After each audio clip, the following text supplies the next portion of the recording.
here's the 3-point conversation presentation. So I started calling this my party trick because it works. It works really, really well. So if you don't have a pen or a piece of paper, get one now, because what you find is that when you write it down, you'll understand it better. And I need you to do a little drawing too for the 3-point conversation. And then you can put notes in there and stuff like that. So it's really helpful just to have, like a little piece of paper and a pen to get this going. So first and foremost, I say this all the time when conflict or conflict mediation or resolution is needed, or in general, just any conversation. Everyone wants to feel loved, validated, and heard. And that's usually 80% of the battle. So if you can help somebody feel cared for, feel validated in their feelings, and then you are hearing them, you don't have to agree, but you just have to say, I care about you, I understand you, I hear you. So keep that in mind. Everyone, every single human being, from a baby to your great-great-grandmother, everyone wants to feel loved, validated, and heard. That's the first part. Oh, I have to flip over here. All right, the second part you need to keep in mind before we jump into the actual strategy is that we actually have 3 ways in which our brain and heart work together. So you have the rational, logical brain, and then you have the emotional heart brain. And typically when you were thinking of that person that I asked you to think about, of why you're here today, you're immediately in that emotional brain. And that emotional brain will not make rational decisions, will not say things always super rationally. So you need to figure out how to create the wise brain. And the wise brain says, I can feel my feelings, I can logically rationalize them, and I can make decisions and actions when I know those 2 things have occurred. So I can be emotional, I can be upset, I can feel my feels, but I'm not going to take action in that time. I'm going to wait until I can really get into my logical brain and make some decisions. So the other piece of that is to recognize when somebody else is in their emotional brain, they are not going to be able to make rational decisions. So as a person who's trying to create a resolution in a hard conversation, you need to help someone get from their emotional brain into their rational brain before you can even go into any of this strategy. So when you think about that person, and you might have triggers, right? Like I have a bunch of triggers, like bring my mom into the room and I'm like really regulating, right?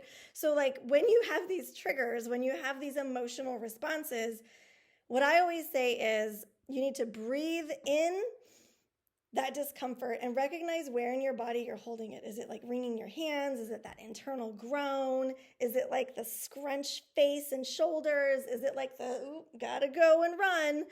Where in your body are you holding that discomfort? And then name it, breathe it in. I'm super uncomfortable. And then you're gonna communicate out your needs. And that's where we get to strategy. But as soon as you breathe it in and you name it and you identify it, you realize that you have a little bit more control over regulating yourself than you first realized. And same with the other person, that you can breathe it in and then get ready, right? So you're going to identify a moment in conflict. And now we all as human beings are not evolved enough to we're not evolved enough to just face conflict head on. We still are in the fight or flight mode, right? So someday humans will evolve to be able to do this a little bit better, but to understand that we are always looking for threat. We are always looking for things not being okay, not being copacetic, because we're looking to make sure we have safety in our surroundings. And so when you're thinking about why you're here today, or why you want to learn some new strategies, or how this relates to your life so far, think about a specific moment or a specific person and really tap into what are my feelings? What are my thoughts? What are my typical reactions? And what am I saying on the inside? What's my internal talk? You're going to breathe all that in. And on a piece of paper that I told you to get, I want you to write down what your needs are. So breathe in the discomfort of that specific moment and write down, what would you need in that moment? Just write it down. There's no right or wrong answer.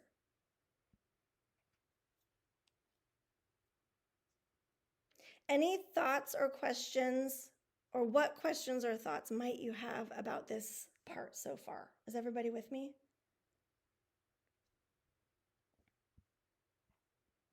Put a no in the, yes, you're with me. Okay, everybody with me? Any questions? Cool, thanks guys. Okay, so now you're ready. Here's the 3-point conversation. The 3-point conversation is a triangle, so draw your triangle. Internal talk. Thanks, Harmony, for asking the question. So internal talk is like what you're actually hearing in your mind. Here's a fun fact for you. On average, when you are in the world, you are thinking about 500 words per minute. Let that sink in for a minute. Every person you know, including yourself, on average, are thinking 500 words a minute. Right now, I just wondered if my dogs are okay in the back room. Totally random, just came up. I had a text message from a friend a couple minutes ago that I want to chat back with when I leave here so I don't want to forget, and I was thinking about that. 500 words per minute are in our minds. So that means when you're in a situation, what are the internal talk pieces that are going on? Are you actively in the conversation? Are you starting to head way more into that emotional brain than you need to be able to have this conversation? So your internal talk is, what are you actually saying to yourself? Like, oh my God, I don't want her to see me right now. I can't do this conversation today.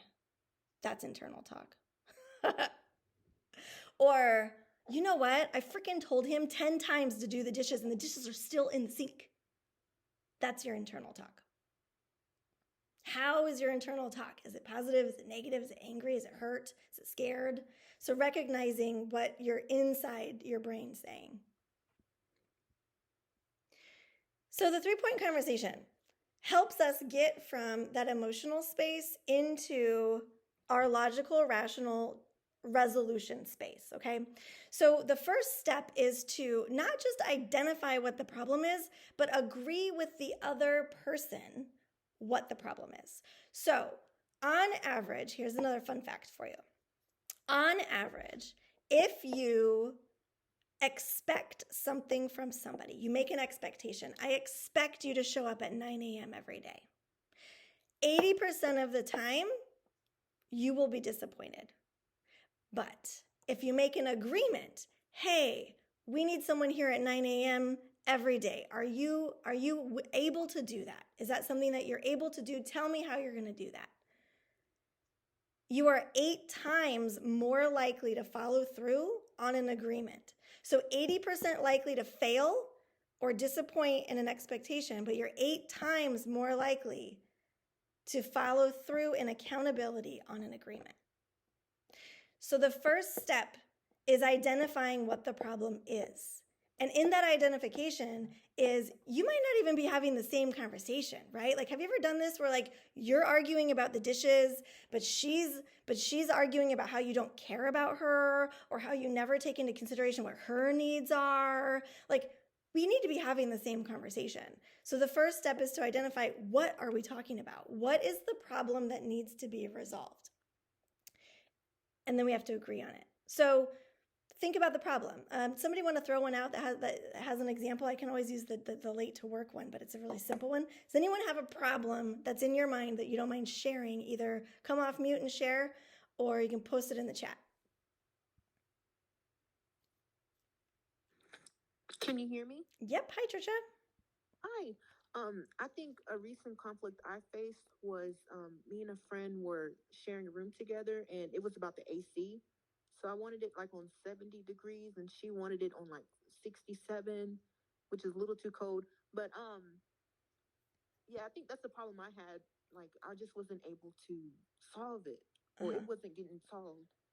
Yeah, I had a roommate once where we got into like a screaming match after months of having like the passive aggressive argument over the AC, and it was gnarly, and I still didn't win. Nobody won. Right? So I understand that one. So the first thing to recognize, though, is the problem wasn't whether the AC was at 70 or 67, right? The problem is comfort. So it's like agreeing on what the problem is in the room. Right.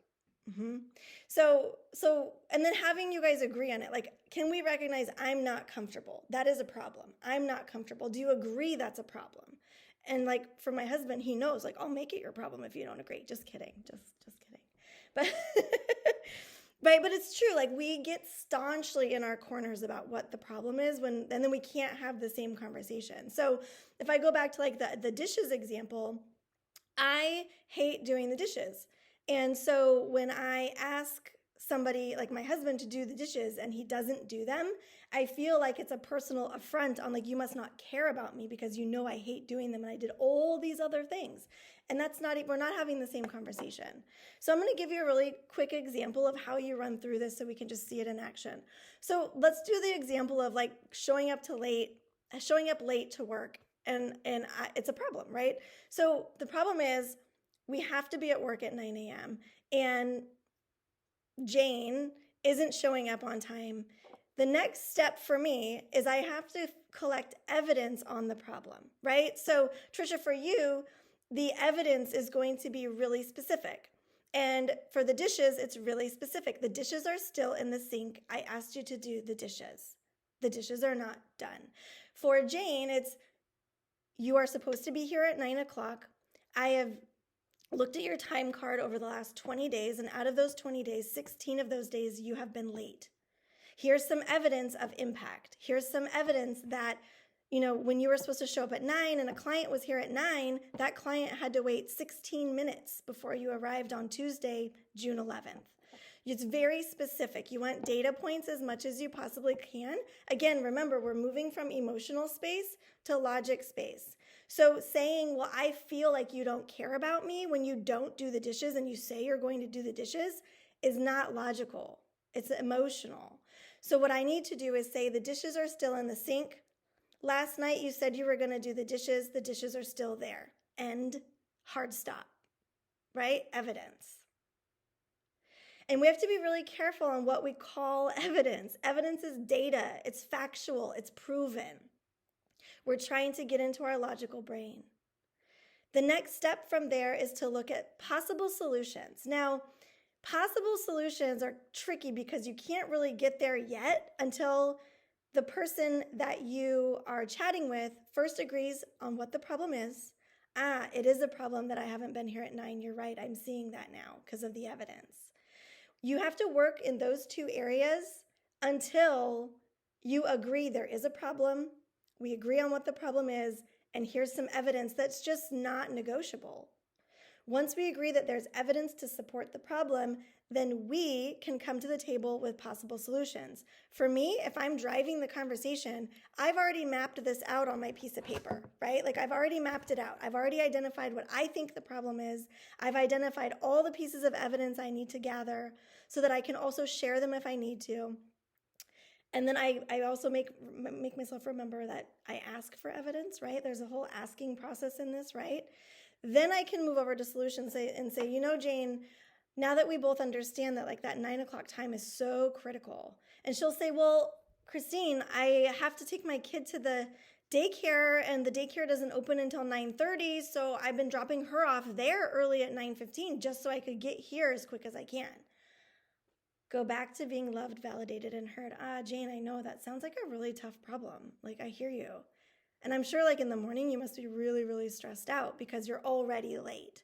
And now you're dropping your daughter off without giving a proper goodbye. That must be tough. The problem is though, you got to be here at 9.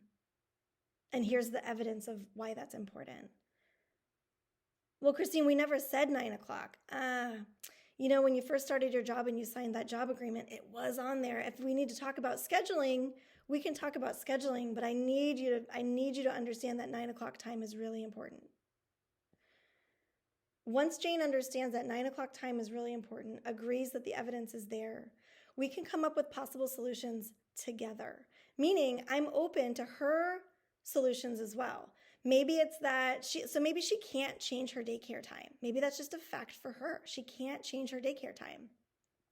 What can we do to create a solution so the 9 o'clock time works? Or maybe that client moves to a 10 o'clock hour. We start brainstorming ideas together. Yeah, Trisha, go for it.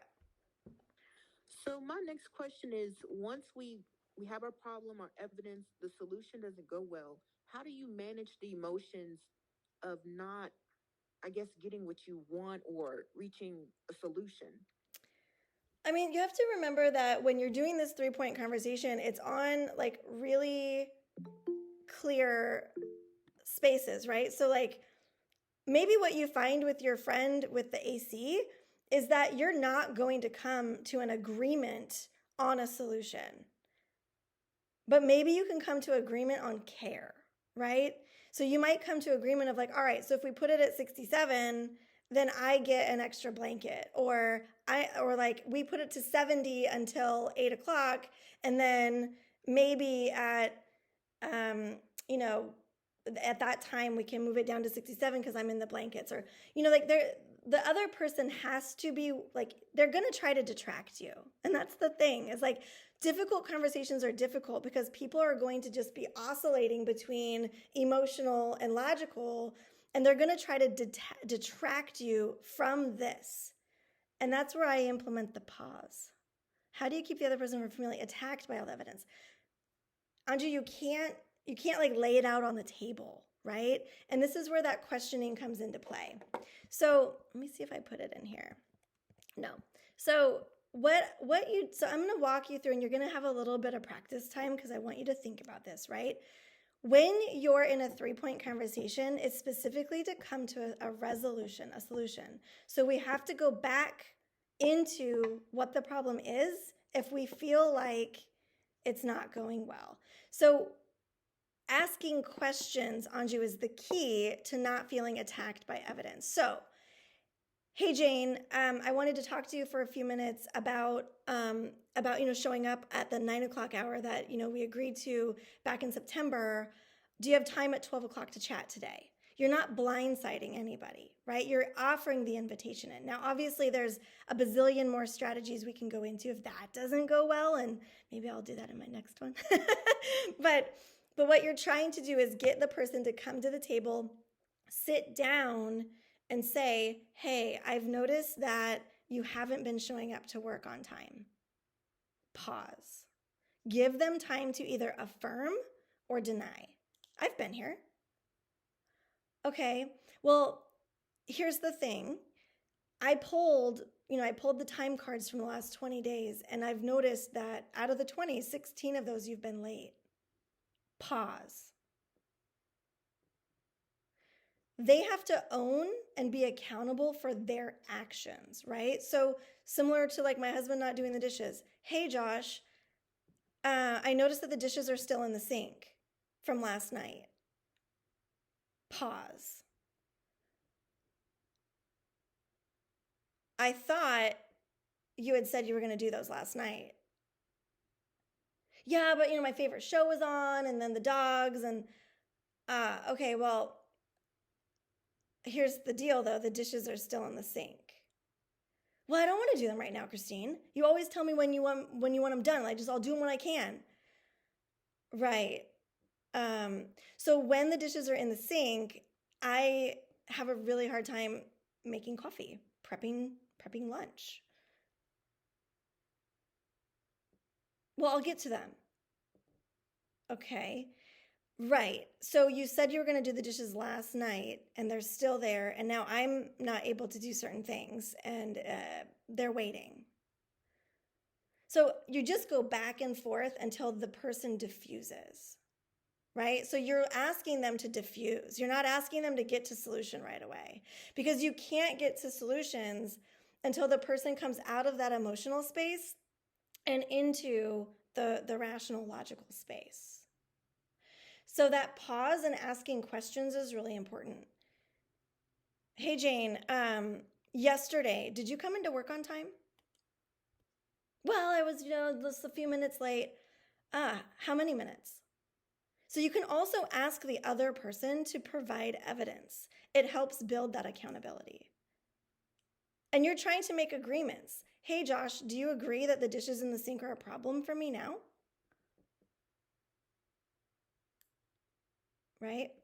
Eileen, if they do not get to the logical, rational state, this is not the day for that conversation with that person. You thank them for their time, and you say that you'll have to revisit when we can come back to the 3-point conversation.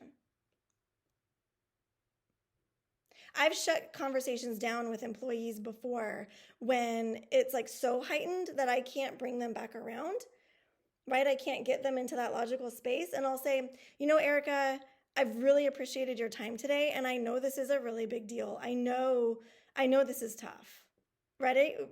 You go back to love, validated, and heard all the way back. I know this is really tough. I care about you and I want to figure out solutions with you. Can we revisit this tomorrow, 10 a.m.? So that urgency and that stress should be like, you should be coming out of that, right? And that's why I was saying, when you breathe in the discomfort of the conversation, it doesn't have to end right now. But what you're going to do is just stick to this structure. Because if you come outside this structure, you're not going to get to that logical space of solutions. You're going to keep going over here and over there and talking about this and talking about that, feeling uncomfortable. P. Thomas, I'm sorry, I don't know your first name. Go for it. Pamela. Sorry, I was trying to change Pam. I thought it was Pam. Yeah, thank you. Number one, to keep on track with what you just explained, it sounds like you also need to respect the other person, that they're not processing what you're saying at the same rate or in a way that they want to work something out in that manner right now. They could have a bazillion landslides on their mind. So I love your point about readdressing it at a later time. That also gives them grace, which I'm trying to practice. Like, grace is giving a way out. Right. I read that and I just thought that was a beautiful phrase. Grace is giving a way out, but also not being swept under the rug. Right. Yeah. And my issue often is, I get the steamroller talking over me and I'm like, wait a minute, hold on. I really would like to finish my sentence. So I've said that, and it just makes them mad that, okay, they'll let me, fine. Hey, can anyone think about how to help Pam with the steamroller? What is a different way to address the problem in a way that actually addresses the problem? It's not that Pam wants to finish her sentence. Superior, I feel like I need to let them talk themselves all the way out. Just like, let it out, So, I do that too. But then the other issue is I've had two situations where, at different jobs, where the superior is trying to cover their ass, CYA. So they go, oh, well, I told Pam. Oh, well, I told her about this. And you're like, down the hallway in the supply room or something. You're like, oh my God, oh my God, oh my God. She's telling the supervisor a flat out lie. How do you address that with your superior when you don't know what they're going to do next, like withhold information, punish you? Yeah, retaliation in the workplace is real. I've been in 3 HR investigations and lawsuits as a victim in my career, and it's stressful and it's drawn out and it's scary. And I've been involved in other HR, concerns. So I totally get that. The key piece here, guys, is that if it's like a heated situation, you're not going to get the person into logic, right? You have to be able to come back and say, like, in the moment of him steamrolling, you're not going to be like, listen, John, can we just not do this anymore, right? Like you're going to have to go to him and be like, knock, knock. Hey, John, I was hoping that maybe we could talk sometime this week just about the conversation we had on Tuesday. Is there some time that we could do that? Because then you're coming in with preparation, right? And what you're going to do for evidence with, I don't know the guy's name, I'm just going to call him John. What you're going to do with evidence for John is to say, hey, John, when we were talking on Tuesday in that group at lunch, Did you notice that, I tried to talk a few times and I wasn't able to. Did you notice that? And he'll go, no. And you'll say, yeah, there were 4 times in particular that I tried to speak. And what I realized is I couldn't because you were talking quite a bit in that conversation, and there were 6 of us there. If there were 6 of us there, do you remember how many people spoke during that time? Oh, yeah, it was just you. Yeah, it was just you. Yeah, and then I like he's like, if it's a superior, you got to be careful. But sometimes, like what I have said before is, sometimes when we're so busy talking, we don't remember to listen. And I heard this really awesome idea from Janelle, after that meeting, and it was a real bummer that she didn't get to say it. Evidence.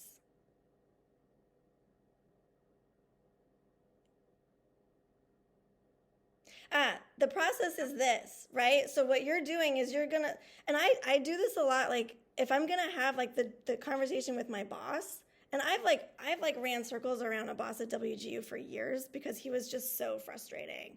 And I would use the 3-point conversation on him every single day. And I'd sometimes plan them out. This is the process. So you're first going to recognize how the other person is feeling, even though you may not like them, or you may think that it's irritating, or whatever you're gonna recognize the care, right? John learned how to steamroll for some reason. More than likely, it's because he was cut off. Like I steamroll and cut people's sentences off at the end. I don't let you finish your sentence. I know this about myself because as a leader, you're constantly looking at your own flaws. So I cut people off at the last sentence because in my family, if you don't, you won't get into the conversation. So you got to listen to the majority of what they're saying and then just jump in. It's rude. And I know that. But I learned it. And it's so hard to unlearn. So the first step is to recognize care, right?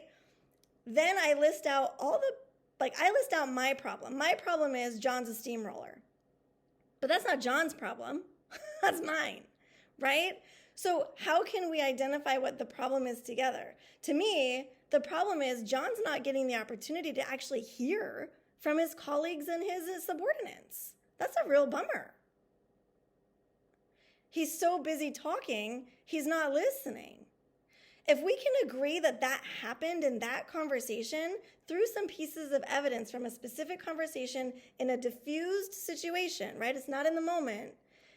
Then I can say, hey, John, the next time, hey, you know what? Next week is staff meeting. Do you mind if I just have a couple minutes to talk about an idea I had? Here's my idea. Maybe he says, no, the agenda's packed. Okay, well, maybe the next time that we chat, do you mind just taking a small moment to ask me what my thoughts are before we end the conversation? And maybe that means we have to time manage a little bit. Maybe I time clock you. Hey, there's 6 minutes left of this meeting. Can I have a minute? But we make an agreement on how to take care of me. You're my boss. You're supposed to take care of me. Some bosses have a hard time remembering that sometimes, but it's true. So that's why this is a really helpful thing to write down, because you're going to do this ahead of time. You're going to identify the problem. And the problem isn't that I want the AC at 70. The problem isn't the dishes in the sink. I mean, it is, right? But you have to recognize what would the problem be together based on the evidence I'm seeing. And you're going to list it all out. Any possible options, so that you come prepared. And that's the thing about the evidence. Somebody had asked about evidence, like, how do you feel not attacked? You don't just lay all the evidence on the table, right? Lawyers don't do that either, right? They span it out. So you want to make sure that you're asking questions and agreeing on pieces of evidence one at a time, because you might only need one piece of evidence. Hey, Jane, you're supposed to be here at 9 o'clock, right? Yeah, I'm so sorry. This last month has been crazy. She might come to the table for you, right?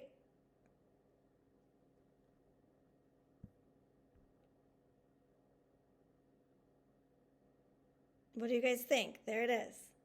It's not easy to do well the first time. You're going to feel clunky. It's going to feel like awkward.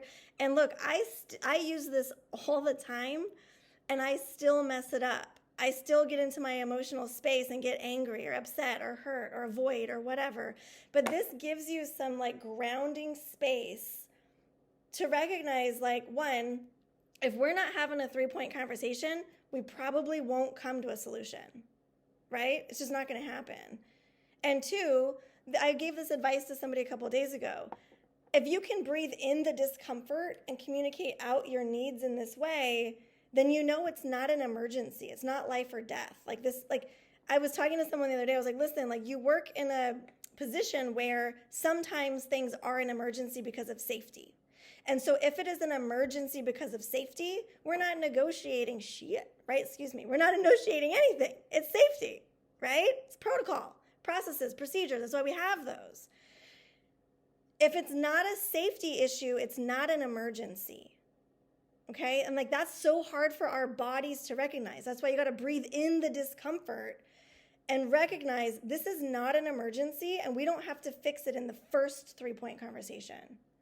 We have some time.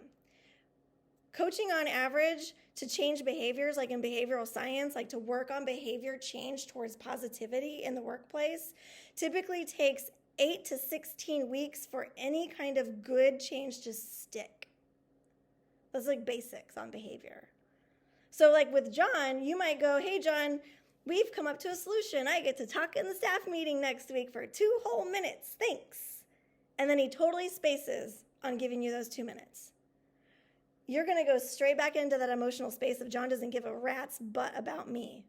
And you're going to go into the whole steamroller feeling. You're going to go back into that emotional space. Let yourself do it. Breathe it in. And then figure out what to do next.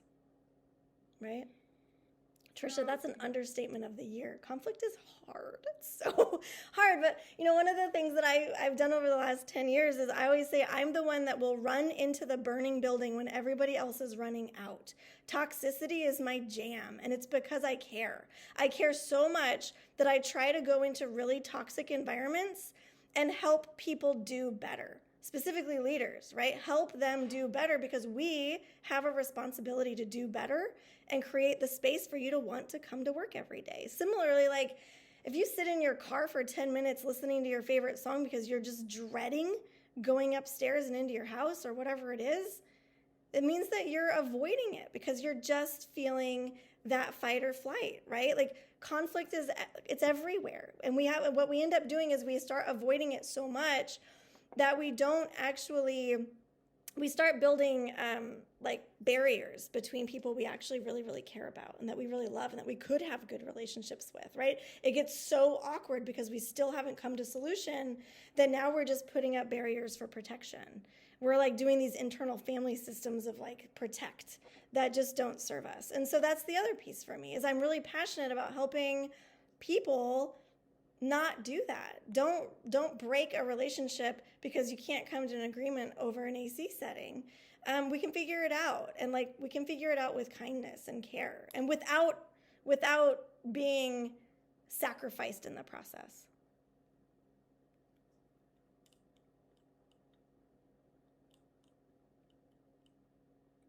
Yeah, I must be doing something terribly wrong because I find myself steamrolled a little bit there. Even when being given instructions one time, it was a human resources person. I wasn't able to even interject. Can I repeat to you what you just said so that you're comfortable that I'm understanding you? Because it sounds like you're repeating yourself. I mean, even to say that with instructions, it's, she was like, oh my God, she doesn't get it. What do I have to do to break through to her? And I was just like, I'm listening because she just won't shut up. Mm-hmm. Mm-hmm. Right. It seems like, are you like a really nice person? Like Pam seems like a really nice person, right? Yeah. She just gives the vibe. You gotta roll over them, Pam. Old yeller. I'm just like, God, get it out. I don't know what's going on with you, but you just really want to talk today, for this one person in particular. And, it's the person that's got to maintain that they're in charge to feel good, the controller. Well, and there are some people that, like, there are some times when, like, I've said this in a meeting, and this is kind of a unique problem sometimes as a woman in a male-dominated industry, is like to try to get a word in edgewise is sometimes really hard. And I one of the things, like, it depends on the person, right? Like, this is where emotional intelligence comes in, and communication strategies, and understanding people's behaviors, and we can do that maybe on the next one. Like, you guys are giving me so many great ideas to start sharing more. But like with a very dominant personality person, just asking them, are we having a conversation, or is this a dialogue? Or a monologue, I'm sorry. Are we having a conversation here, or is this a monologue? Which is also like, this could be an email, right? Like, if you're just going to talk at me, this could be an email. I got to go. So, I mean, it's like what Trisha was saying, like, maybe it's just like finding the things you can say to specific people to assert yourself to get to a 3-point conversation. Because you're not having a 3-point conversation if someone's just talking. And you don't have any ownership of the conversation if somebody's just talking. So really the piece here that's important when somebody's just talking is, how do you create conversation space where there's equitable investment in talking about the same thing?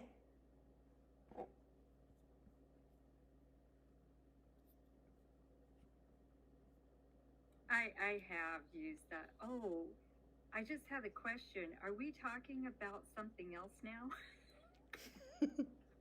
But see, that's validating moving in that other direction, right?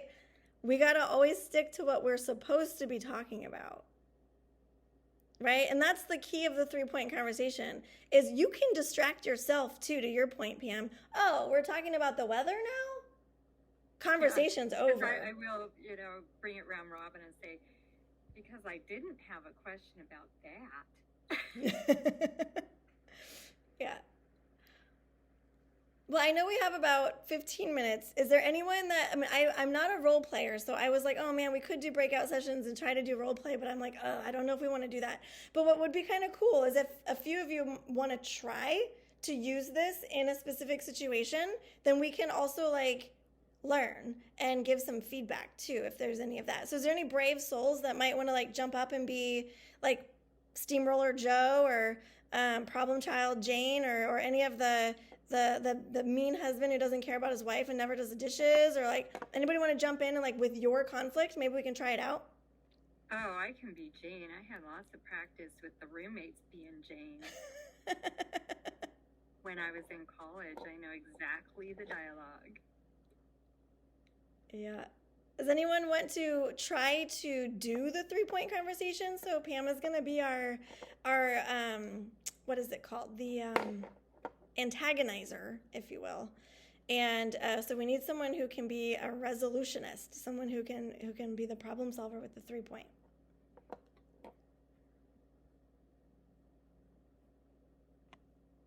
I can give it a shot if no one else volunteers. Yeah.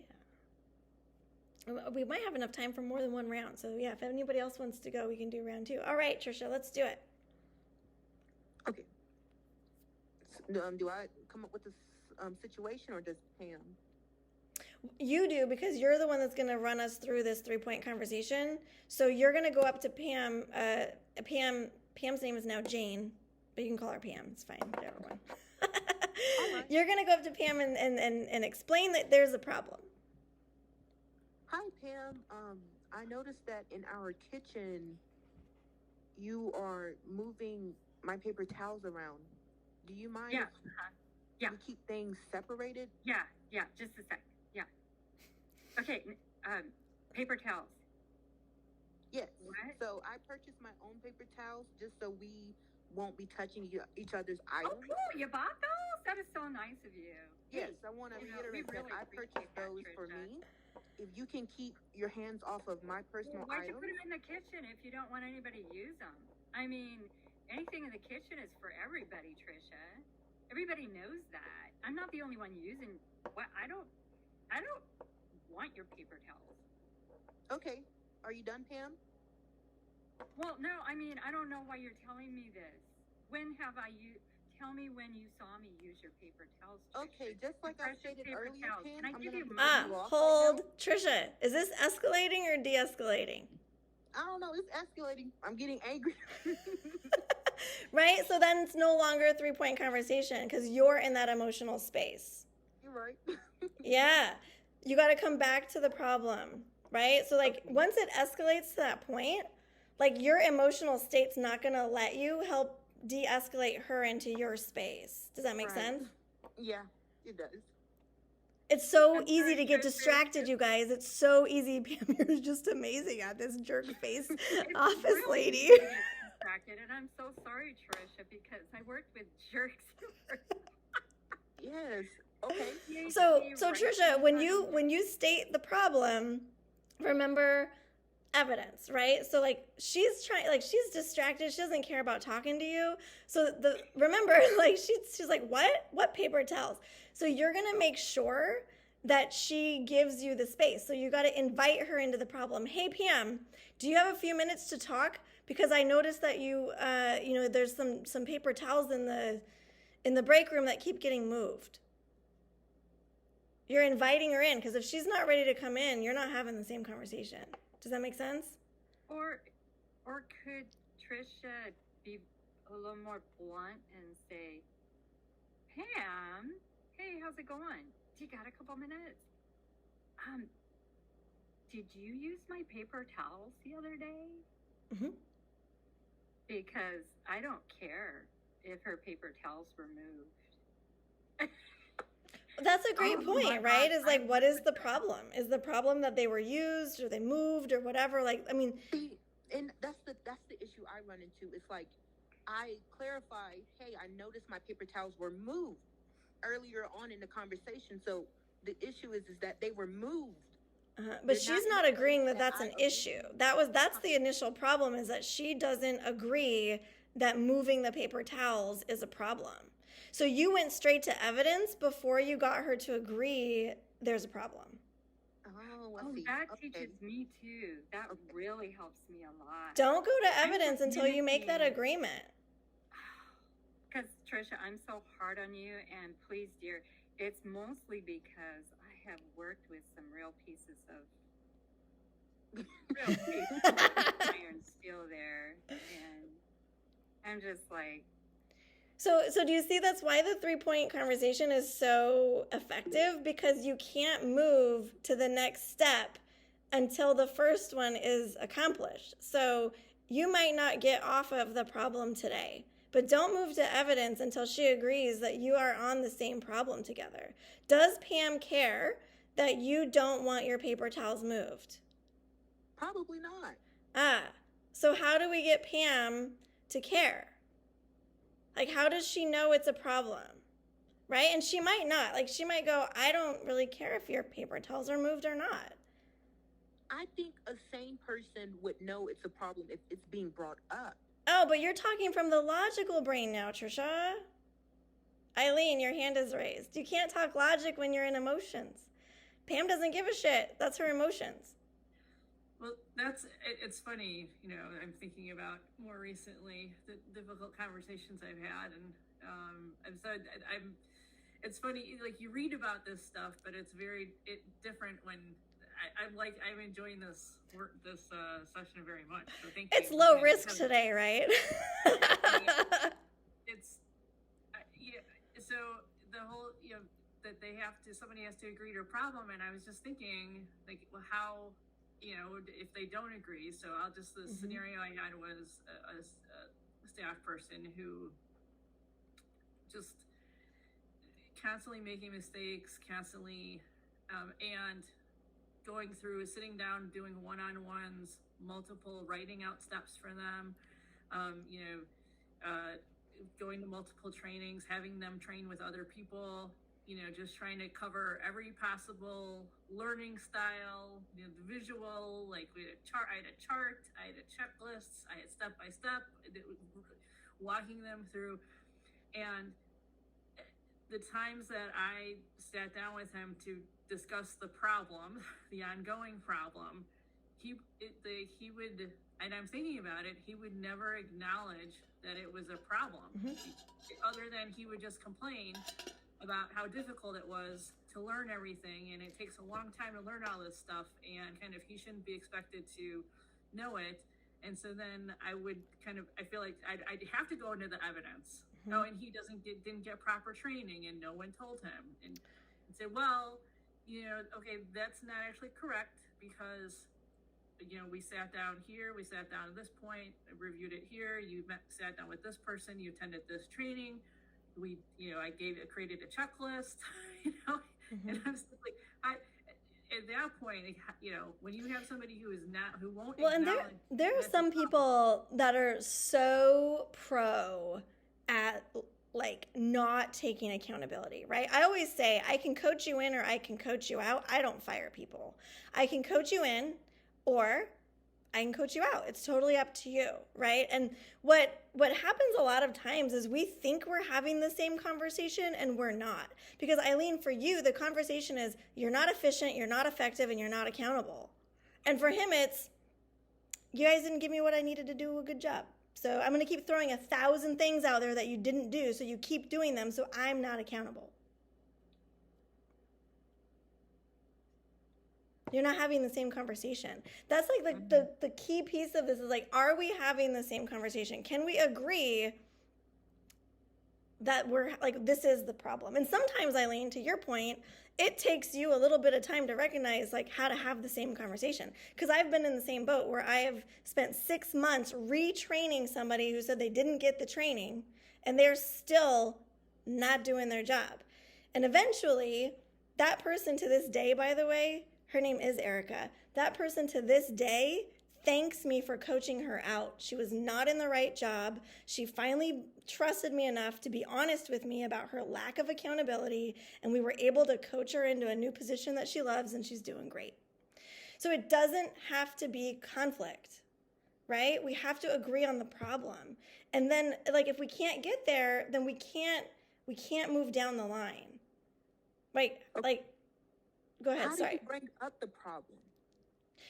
Again, it's not blindsiding, right? And this is what I was saying to Pam in the beginning. Like, you can't just go to John in the middle of the conversation and be like, hey, can you stop talking for 2 seconds? Like, right? Can't do that. You want to know why? Because you are over here, right? You're over here in this emotional space. I had a mentor once tell me, if it feels really good to send it, it's a zinger. Don't do it. Don't do it. Don't say it. If it feels really good, don't do it. We have to regulate our emotions to actually get to resolution, right? Breathe in the discomfort, communicate out your needs. And that's how we get to agreeing on what the problem really is. And sometimes you don't know what the problem really is until you keep trying. And then you're like, now we have one. Now we have one we can work on. Now I get it. Sometimes it takes a while. So, Sorry. oh, you can go. Sorry, you can go. Oh no, I was just saying. So back to the paper towels. Can you get somebody to care about your problem or no? I mean, that's kind of like the end. That kind of ends it if they could care less about your paper towels. You're right. Sometimes you're not going to get people to care. But this is where I say I can coach you in or I can coach you out, right? Like Pam may never care about her towels and she might keep using them until the cows come home. So then I have to make a decision to either, is this a policy issue, right? Is this like a fundamental core values issue?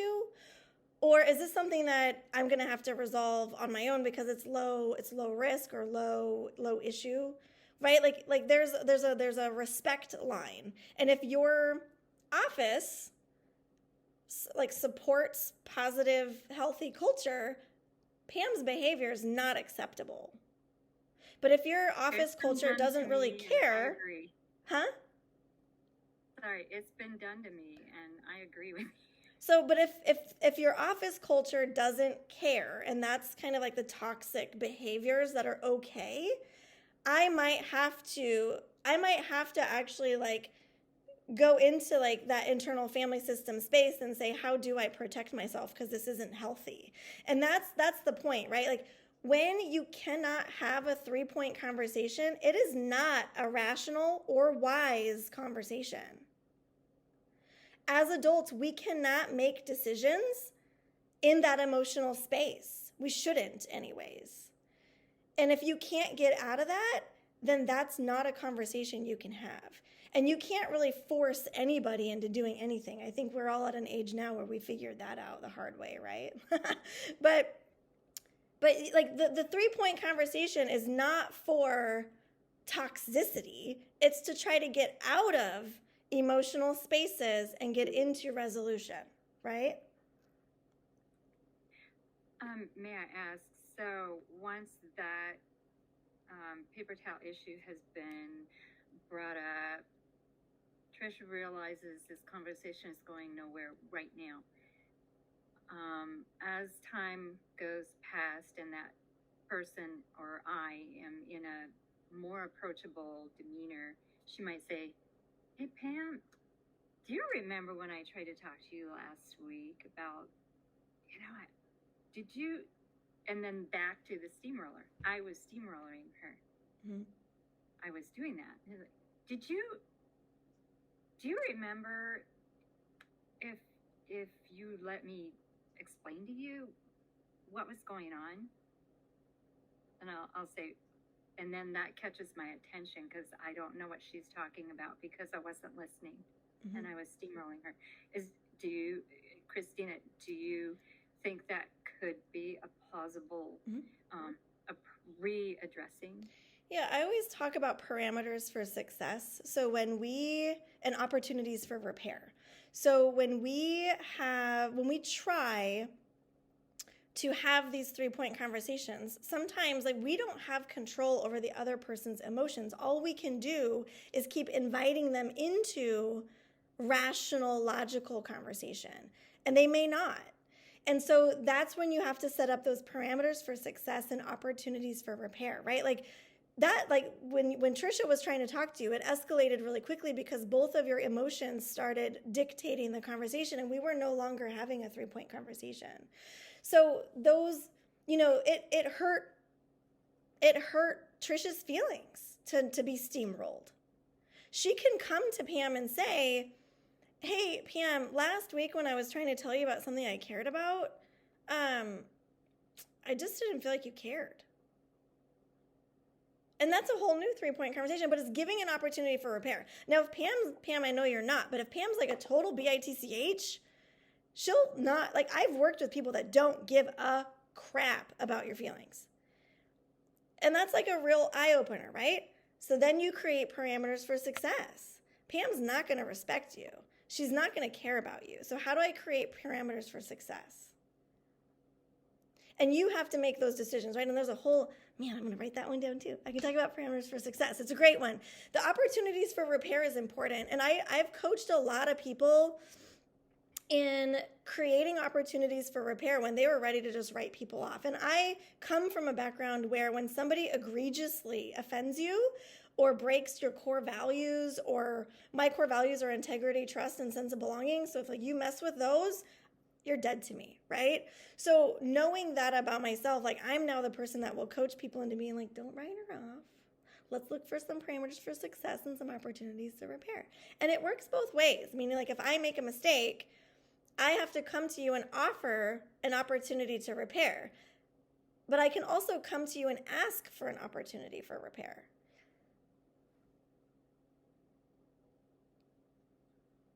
Just real quickly, Christine. So when I'm ready to talk about the problem with Pam, how do I bring it to her attention again? How do I acknowledge the problem, then transition to evidence? Yeah, you're asking her to come into a logical conversation, right? That invitation to agree on the problem is super, super important. Andrea, yes, it is being recorded. If you can use the link to get on our mailing list, then I'll make sure it gets to you today or tomorrow. We'll see how behind I get today. But there's the mailing list. I'll make sure to get you the recording. So you're inviting in. And if that person stays in that emotional space, they're not ready to come in. So maybe you ask for a meeting. Maybe you ask for a mediator too. Guys, I've mediated a lot of conflict Sometimes having that third party just diffuses it in general because the person can no longer be crazy, although I have been in those crazy conversations too with mediators. But that's the idea here is you're looking for parameters for success, right? What So words would I use, though? say that again. What words would I use? Like, It's an invitation. Hey, Pam, do you have a few minutes to talk today? Is now a good time? okay. So Right? now she's ready to talk. So Now Pam what? comes in and she's like, yeah, what's up, Trisha? And you're like, hey, so, the other day when I went into the kitchen, I noticed the paper towels were moved. Pause. That's the evidence. Well, that's your problem, Okay. right? You don't want your paper towels moved, right? Okay. I mean, Yeah. for you, I guess that's true. It's kind of both. Like you noticed the paper towels were moved. The evidence might be, I noticed because I always like to keep them by the coffee maker so that if I make a mess, I can clean up, and they were way on top of the fridge. Okay. But when it's the problem, you want to get them to acknowledge that that's the problem, though? Yep. Not just acknowledge, agree. Okay, agree. Mm-hmm. So how would I say it to Pam? Like, hey, Pam, I noticed that the paper towels were moved. Did you happen to touch them? Nope. Yes, evidence. What you're going to say is, I noticed the paper towels were moved. Did you notice that? And she'll say, I didn't notice that. Okay. Oh, yeah, they were. They were moved. Oh, okay. Well, I like them in a specific spot, and they were moved. That's the problem. I haven't left the problem. Because that is the problem. I like my paper towels next to the coffee maker. Pam keeps moving them. Okay. Thank you. Yeah.